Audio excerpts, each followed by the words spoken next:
Y'all up to end up just like Cassie. There's too many of y'all do not. And see, I got attacked when I called out the sprinkle lady this summer. All her followers with their delusional selves came for my neck. Simply because I pointed out that following the advice of Sprinkle, trying to get money out of a man that's abusive and narcissistic could land you 6 feet underneath the ground. They didn't care. They said I was jealous of her marriage. They talked about my looks, child, everything. I'm going to give you my unpopular, unsolicited opinion that no one asked for, but here it goes. I actually agree with Spiritual Whistleblower in this video, and this is why. If you're new to my channel, welcome. I'm Sonia, I'm a nutrition coach. I help women over the age of 40 lose body fat and get in the best shape of their lives. And the main reasons why I agree with Spiritual Whistleblower based on this clip is because she is correct. When it comes down to the teachings, Share 7 explains to women to try to manipulate men to get money can lead women into dangerous situations. In most cases can get killed if they're not careful. So if you have young women on the internet, young impressionable women that have no dating experience, they believe that what she says is the Holy Grail, and they'll take her word biblically and use everything that she says to try to manipulate these men. There's no point in trying to manipulate men because you can't out-manipulate men for money unless they're going to get revenge in some cases. And sometimes, just depending on the person, you're not going to be able, especially she tries to tell women to manipulate older men. Older man has been a man that's much older than this woman has been on this planet long enough and dealt with enough women to know when they're being played. So this ain't too much manipulation you're gonna do on an older man, especially if he's way ahead of his time and he knows what games are being played. With that being said, it's not wise to manipulate people for their money. So it's best to be careful, tread lightly when it comes to taking advice as far as getting money from men. So I would agree with Spiritual Whistleblower on that topic. Second thing I do agree with Spiritual Whistleblower is the parasocial relationship.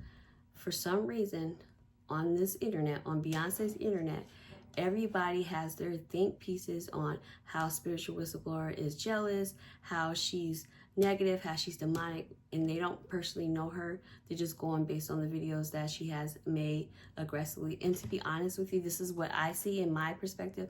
Spiritual Whistleblower, he has smoke for everybody.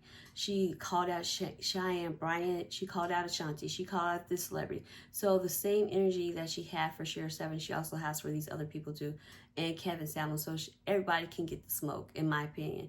Now, yes, she has made multiple videos of Share 7. For that reason, I don't know if it's for clout, to get more money, or whatever her reasoning is behind it. But back to the parasocial, I don't feel like it's necessary for people to get on this internet to defend Share 7. And Share 7 is a grown woman. She's not a child. She's not disabled. You don't speak up for people that you don't personally know, and that that they're adult and that can speak for themselves.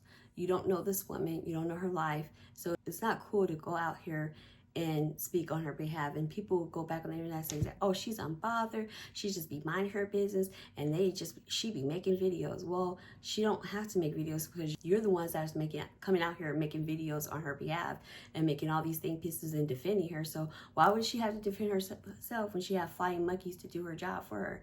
So it makes sense why she wouldn't say anything, because she have people saying it for her on the internet. So that's why she stayed unbothered. So I just believe that the parasocial relationship is weird, because think about it. If people were not making videos on Spiritual Whistleblower saying how she's envious and how she's negative, how she's demonic, if people would ignore her, you wouldn't give her no clout, she wouldn't be able to make money. People would just ignore her. People wouldn't even know who to find. So if they watch your video, who's Spiritual Whistleblower? Now they're gonna go find her. Now you brought more traffic to her page because you're making videos on her. So you put her name out her. And as a marketing strategy, and I know Share 7 does as well, when someone's speaking negative against you or saying mean things, it's best not to address them personally or give them clout, because when you address them personally, people are going to go looking for that person. So it's best to not say anything per se, and then that people don't know who to go look for. And to defend her is crazy because you don't know her personally, so it's not wise to defend someone when you don't know them. So I found that kind of weird that everybody's going with this parasocial relationship with Share 7, that they personally know her and they just making up all types of videos. Now, in my defense, I'm not defending Spiritual Whistleblower. I'm just saying that I agree with some of her arguments. Now, do I agree with all the sets of videos she made of Share 7? No, but I just agree with some of the things that she has said about Share 7.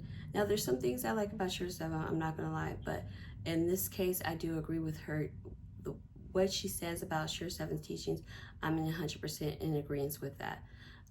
Third thing that I agree with Spiritual Whistleblower is the fact that Share 7 teaches women that are very naive, impressionable, and gullible, and they fall after the trap because they're dealing with some dusty in their past, and they were paying 50 and they were disgruntled. So then they shoot Share 7's video telling you good things that you want to hear. She's painting an illusion, a fantasy that, oh, I'm gonna get with this provider, he's gonna buy this lifestyle for me, I don't have to work, I'm gonna be fully provided for, I'm gonna be able to spend time with my kids, he's gonna love me, whatever.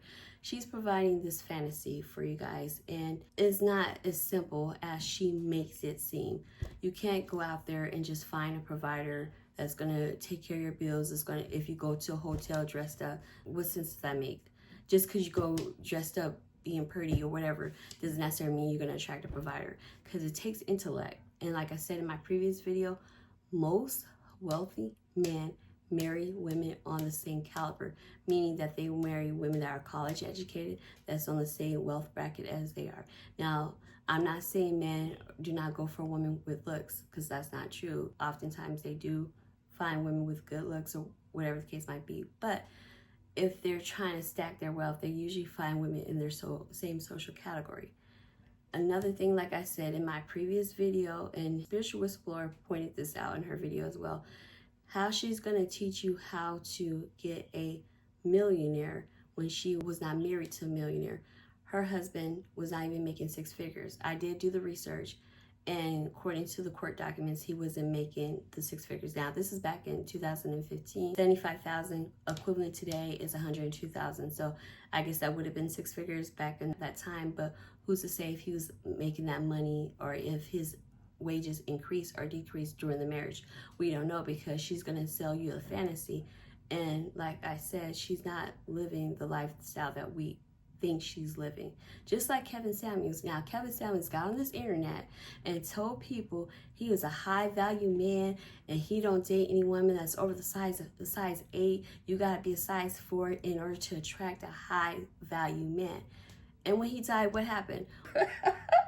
We found out that he was with a woman that was a size 14, that was over 200 pounds, had 2 kids by 2 different men, and was a nurse. Everything that he preached against or teached against, he was doing the exact opposite. And come to find out, he wasn't a high value man. They barely had money to bury him. So that's just to let you know, just because someone come on the internet selling you a fantasy about, oh, you're gonna get this rich man, a wealthy man, doesn't mean that they're actually living that lifestyle. And according to Share 7's records and what I evaluate, she's wasn't married to a wealthy man. She might say, oh, he was a provider, but we don't know if he was a provider or not. We don't know anything. We just go on based on what her word says, which it doesn't matter or not. But what my point is that we have to be careful of the message that we receive from people, because if we don't have concrete proof that this person is living their life, then it needs to be on deaf ears. Now, some of the things that she has said are very funny. She's very charismatic, so I can see why people are attracted to her because of her personality and how she explains things. And that's great and all, but as far as her relationship advice, I would not take it to Holy Grail. I would not take her advice, because the fact that she didn't live it for one, 2, the lifestyle that she's trying to tell you to do can get you hurt or killed. And later in this video, at the end of this video, I'm going to show you a clip of Dr. Rami, who is very educated in the topic of narcissism. She's a clinical psychologist. She talks about narcissism and she explains it down beautifully. And she's going to tell you that trying to manipulate a malignant narcissist for his money can get you hurt. So you want to be very careful of how you're trying to manipulate a person, especially a malignant narcissist that can get you hurt. And this is what I said previously in the video. But back to what I was saying about listening to these creators, you have to really be careful, because a lot of these creators come online, they tell you, oh, I'm the sinner man, and then be in a whole relationship with a man and the biggest pick-me that you can ever see. So outside of social media, you don't really know how these people live their life. They just come online because they're trying to make money. They're trying to hustle you. Not saying that not everyone is not genuine, but you don't know that to be facts. So the best thing is to find out what works best for you. If some advice that does work, I say go ahead and apply it to your life. If it doesn't, just let it fly. Now, like I said, some of her advice is good when it comes down to the 50-50, being in 50-50 relationships or having confidence. I do agree with that. But we do have to be careful of the information that's being. Another thing I forgot to mention is the financial dependency. Now, remember when I was saying that she's teaching women to get money for men? If you're in a relationship and a man is paying 100% of the bills, he's going to have financial control of the household. So that means that he can be telling you what to do and how to do it. A story time. What happened to me, I have an associate that was actually married. They had a successful business.